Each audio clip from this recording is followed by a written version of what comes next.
আজকে যেই জিনিসটা, যেই ফিতনাটা দিয়ে আমি শুরু করব, সেটা হচ্ছে মুসলিমদের উপরে সবচেয়ে বড় ফিতনা যেটা ছেয়ে যাবে, সেটা হলো মুসলিমের দ্বারা মুসলিম ক্ষতিগ্রস্ত হবে।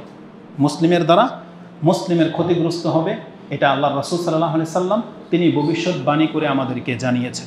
এই মর্মে হাদিসের কিতাবগুলোতে পর্ব রয়েছে, যেমন ইমাম মুসলিম রাহিমাহুল্লাহ তিনি তার 54 নম্বর পর্বে কিতাবুল ফিতান তার 5 নম্বর পর্বটা হচ্ছে, তিনি বলেছেন বাবুন, এই অধ্যায় হলো ফি হালাকি হাযিহিল উম্মাহ বাদুহুম বিবাদ, এই উম্মত একে অন্যের দ্বারা ক্ষতিগ্রস্ত হবে।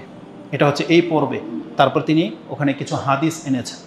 সেই হাদিসের মধ্যে আমাদেরকে জানানো হয়েছে যে মুসলিমই মুসলিমের ক্ষতির সবচেয়ে মুখ্য কারণ হবে।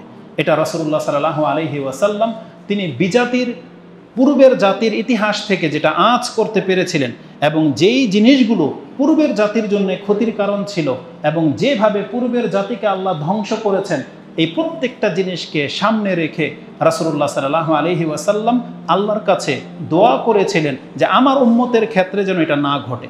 পূর্বের জাতিকে ডুবিয়ে মারা হয়েছিল, আমার উম্মতকে যেন ডুবিয়ে মারা না হয়। পূর্বের জাতিকে ওই প্লাবিত বন্যা দিয়ে, দুর্ভিক্ষ দিয়ে ধ্বংস করা হয়েছিল, আমার উম্মতকে যেন সমূলে ডুবিয়ে বা দুর্ভিক্ষ দিয়ে ধ্বংস করা না হয়। এটা রাসূল সাল্লাল্লাহু আলাইহি ওয়াসাল্লাম আঁচ করতে পেরেছিলেন, এবং তিনি আল্লাহর কাছে এগুলো এক এক করে দোয়া করে চেয়ে নিয়েছিলেন।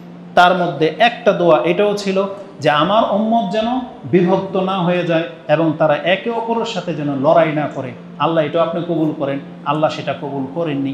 ওই হাদিসটা ইমাম মুসলিম রাহিমাহুল্লাহ এভাবে কোট করেছেন যে রাসূলুল্লাহ সাল্লাল্লাহু আলাইহি ওয়াসাল্লাম তিনি বলেন, সালতু রাব্বি আন সালাস, আমি আমার রবের কাছে 3টা জিনিস চেয়েছিলাম।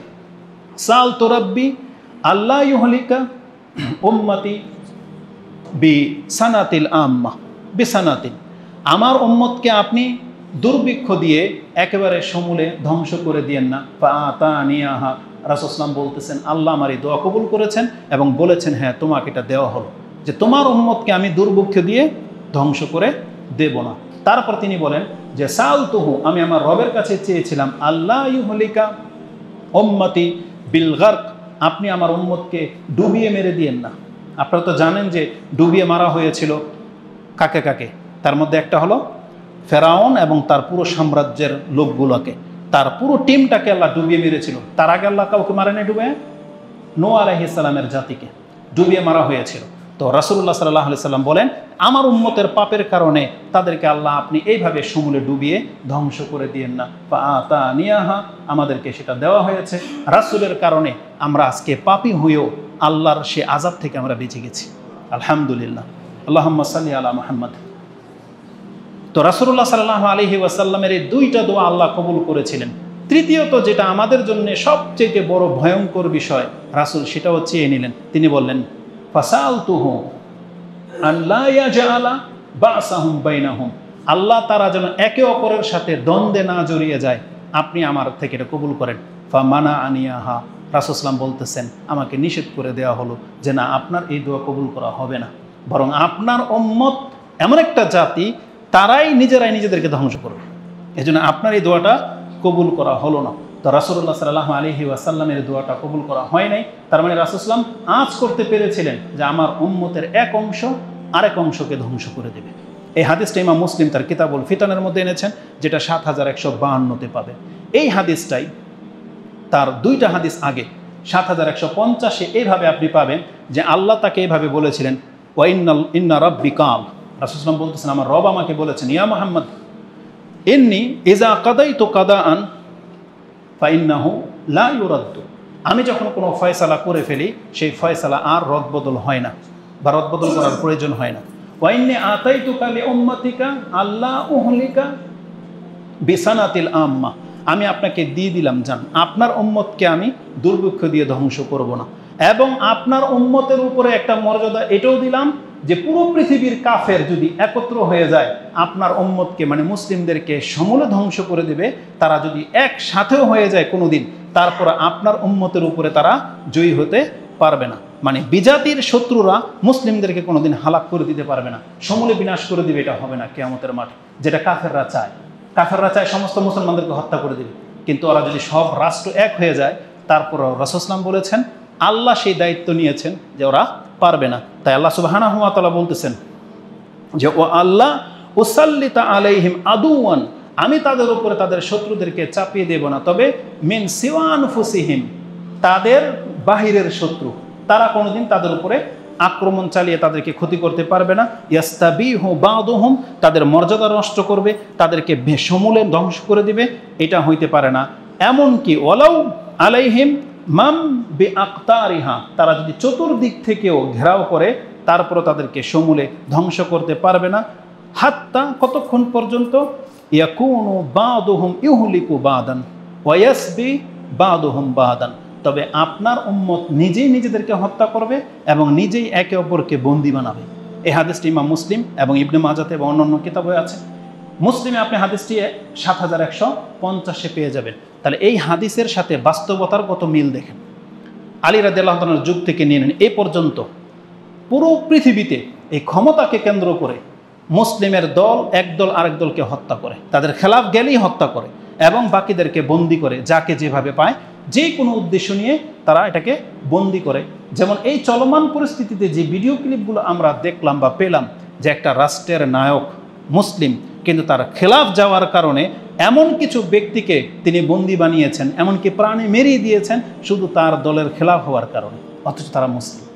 অথচ রাসূল সাল্লাল্লাহু আলাইহি ওয়াসাল্লাম এই কথাটাই বলেছিলেন যে মুসলিম মুসলিমকে হত্যা করবে, মুসলিম মুসলিমকে বন্দি বানাবে। কোনো কাফের শাসক হিসেবে আমাদের দেশে কিন্তু আসে নাই যে কাফের এই কাজটা করেছে, সেও একটা মুসলিম, যাদেরকে করেছে তারাও মুসলিম। অথচ এইভাবে মানুষ মানুষকে হত্যা করে ক্ষমতার জন্য, যেটা আমাদের ইসলামের খেলাফ। এটা কত বড় পাপ, সেদিকে আপনাকে আমি ইঙ্গিত করব। তো রাসূল ইসলামের এই ভাষাটাকে আল্লাহ তাকে জানিয়েছেন যে আপনার উম্মত এই মুসলিম মুসলিমকে হত্যা করবে, মুসলিমই মুসলিমকে বন্দি বানাবে। আর তাই হচ্ছে, এটা হচ্ছে আমাদের প্রেক্ষাপট। কিন্তু কোরআন হাদিসের সাথে এদের কোনো সম্পর্ক নাই। এই কথাগুলা মাদ্রাসায় ছাড়া কোনো স্কুল ভার্সিটিতে পড়ানো হয় না। তার মধ্যে এই হিতাহিত জ্ঞানগুলো তাদের নাই। তারা মনে করে যে তারা হকের লড়াই লড়তেছে। কিন্তু আফসোস হয় আমাদের দাড়ি টুপিওয়ালা এক শ্রেণীর মানুষের জন্য, তারা নাকি হাদিস পড়ে, তারা নাকি ইসলামিক দল, তারাও এই নাশকতার সাথে জড়িত, শুধু এইমাত্র ক্ষমতাকে কেন্দ্র করে। আর বলতে গেলে আমরা হয়ে যাই ফাসাদকারী, বলতে গেলে আমরা হয়ে যাই সরকারের পাঁচাটা গোলাম। অথচ আপনি কোরআন হাদিসের খেলাফ গিয়ে কিন্তু এই কাজটা করতেছেন।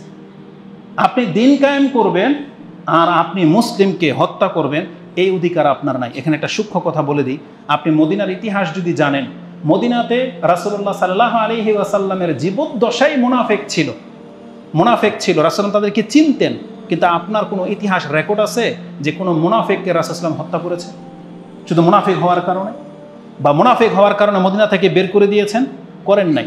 বরং রাসূল সাল্লাল্লাহু জিজ্ঞাসা করা হয়েছিল, ইয়া রাসূল, আপনি তো জানেনই মুনাফিক, একে হত্যা কেন করেন না? তখন রাসূল বলেছেন, বরং আমার ব্যাপারে অপবাদ দেওয়া হবে যে মুহাম্মদ তার সঙ্গীদেরকে হত্যা করে। মুনাফিক জেনে শুনে রাসূল সাল্লাল্লাহু হত্যা করে নাই, শুধু বাহ্যিকভাবে মুসলিম হওয়ার কারণে। আর আমরা তো পৃথিবীতে যেহেতু রাসূল নাই, আর এখন তো মুনাফিক ঘরে ঘরে আছে, কিন্তু আমরা তো চিনি না, আমরা তো কাউকে চিনি, সবাইকে তো আমরা মুসলিম রূপ দেখতে পাচ্ছি। তাহলে একটা ব্যক্তি বাহ্যিক মুসলিম, আপনি চিনেন না সে মুনাফিক, যদি চিনতেন একটা কথা, আপনি তো ধারণার ভিত্তিতে তাকে হত্যা করতেছেন। অথচ রাসূল সাল্লাল্লাহু আলাইহি ওয়াসাল্লাম চিনে শুনে পর্যন্ত হত্যা করে নাই, শুধু বাহ্যিক মুসলিমের রূপ থাকার কারণে। এটা হচ্ছে মুসলিমদের ইউনিটি। কিন্তু আমরা আজকে এক দল অপর দলকে মুনাফিক বলে মেরে দিতে, মানে আমাদেরকে যে কমেন্ট করে মনে হচ্ছে যে কথা বললে পেলে মেরে দিবে, এমন একটা ভাব। কার বিরুদ্ধে আপনি যেতে চাচ্ছেন? তো রাসূলুল্লাহ সাল্লাল্লাহু আলাইহি ওয়াসাল্লামকে জানানো হয়েছে এই ফিতনার একটা অংশ হলো আপনার উম্মত, আপনার উম্মতের এক অংশ আরেক অংশ দ্বারা ক্ষতিগ্রস্ত হবে। এটা হচ্ছে বিপর্যয় যেটা আপনি দেখতে পাচ্ছেন। কেন এইসব কথাগুলো আপনাদেরকে শোনানো হয়? কারণ এটার ভয়াবহতা খুব মারাত্মক। যারা দার্স শোনেন, যারা কোরআন সুন্নাহর দিন পালন করার চেষ্টা করতেছেন, এই কথাগুলো আপনাদেরকে শোনানোর মানে হলো আপনারা কিন্তু এই সমস্ত নাশকতার সাথে জড়ায়েন না।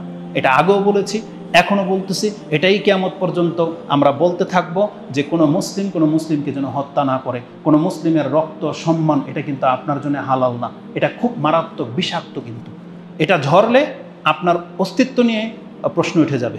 আল্লাহ সুবহানাহু ওয়া তাআলার কাছে আপনি নাজাত পাবেন কি পাবেন না সেটা নিয়ে প্রশ্ন উঠবে। আসুন আমি আপনাকে দেখাই, একজন মুসলিম যদি একজন মুসলিমকে হত্যা করে, এই সম্পর্কে কোরআন হাদিসে কত কঠোরভাবে আপনাকে সতর্ক সাবধান করা হয়েছে। সেটা ন্যায় আর অন্যায় না, আপনি হক পথে আছেন ধরে নেন, আপনার অধিকার এটা, কিন্তু এটার জন্য আপনি কোনো মুসলিমের সাথে লড়াই করতে পারেন না। যে হাদিসের মধ্যে আছে যে যে তার হক আদায় করতে গিয়ে মরে গেল, সে শহীদ। ওই হাদিসের মধ্যে এটা কিন্তু বলা নাই যে আপনি তার সাথে হক নিয়ে লড়াই করেন, বরং সে আপনার হক নিয়ে নিয়েছে, আপনাকে মেরে দিল ঘরে ঢুকে, আপনি অস্ত্র উঠান নাই, আপনি শহীদের মর্যাদা পাবেন। হাবিল আর কাবিলের ঘটনাতে সেটা আছে, তাই না? আপনারা তো ওই হাদিসের ভিত্তিতে রাস্তায় নেমেছেন যে আমার হক আদায় করতে গিয়ে যদি আমি মরে যেতে শহীদ, আপনি ভুল ব্যাখ্যায় শিকার হয়েছেন। হাবিল কাবিলের সাথে কিন্তু লড়াই করে নাই, বলছে তুমি যদি তোমার হাতকে আমার দিকে প্রসারিত করো মা আনা বিবাসে, আমি কিন্তু আমার হাতকে তোমার উপরে উঠাবো না। সে উঠায় নাই কিন্তু হাত, তাকে মেরে দেওয়া হয়েছে। তার পাপ সহ কিয়ামতের মাঠে কাবিল উঠবে, এবং পৃথিবীতে যত হত্যা হয়েছে সমস্ত একটা ভাগ কাবিলের ঘাড়ে গিয়ে পড়বে। এই কথাগুলোই আছে আমাদের দিক নির্দেশনার মধ্যে। আসুন আমি আপনাকে রাসূলুল্লাহ সাল্লাল্লাহু আলাইহি সাল্লাম থেকে দেখাই যে একজন মুসলিমকে হত্যা করলে এটার শাস্তিটা কেমন হতে পারে। প্রথমত কোরআনের আয়াত, আল্লাহ সুবহানাহু ওয়া তাআলা সূরা নিসার মধ্যে 93 নম্বর আয়াতে আল্লাহ সুবহানাহু ওয়া তাআলা বলেন, ওমাইয়াকতুল মুমিনান মুতাআম্মিদান, কেউ যদি কোনো মুমিনকে, কোনো মুসলিমকে ইচ্ছাকৃতভাবে জেনে শুনে হত্যা করে, যেটা মুসলিম, এটা জেনে জানার পরে, এই মুতাআম্মিদান মানে হচ্ছে একবারে স্বেচ্ছায় জেনে শুনে তাকে হত্যা করবে, তার সাথে লড়াই করে কিন্তু ইচ্ছা করে করে। মুতাআম্মিদান ফাজাযাউহু জাহান্নাম, আল্লাহ বলেছেন তার জাযা হলো জাহান্নাম, খালিদান ফিহা, সেখানে সে চিরকাল থাকবে। ওয়া গাদিবা আল্লাহু আলাইহি ফিহা ওয়া গাদিবা আল্লাহু আলাইহি, আল্লাহ তার উপরে অসন্তুষ্ট। ওয়া লানাহু, আল্লাহর লানত মানে সে রহমত থেকে মাহরুম হয়ে যাবে, আল্লাহর রহমত ক্ষমা পাওয়া থেকে সে মাহরুম হয়ে যাবে। আলাই ওয়া আদালাহু আযাবান আযীমা, আর তার জন্য আমি মহান বিপদ প্রস্তুত করে রেখেছি, শাস্তি, মহা শাস্তি আমি প্রস্তুত করে রেখেছি। এই 5টা কথা সূরা নিসার এই 93 নম্বর আয়াতে আছে। আপনি শুধু তাফসীরটি একটু পড়ে দেখবেন যে কত ভয়ানক এই তাফসীর। সচরাচর যে হাদিসগুলো আপনি জানেন, আজকে আমি সেগুলো না, একটু ব্যতিক্রম কিছু আপনাকে শোনাবো। আমরা তো জানি যে 100 জন ব্যক্তিকে হত্যা করার পরেও বনী ইসরায়েলের এক ব্যক্তিকে আল্লাহ সুবহানাহু ওয়া তাআলা ক্ষমা করেছিলেন, সে তওবা করেছিল। জেনে নেন ওই হাদিস আপন জায়গায় ঠিক আছে, কিন্তু আব্দুল্লাহ ইবনে আব্বাস রাদিয়াল্লাহু তাআলা আনহুমা তার ব্যাখ্যা কিন্তু আরো কঠিন।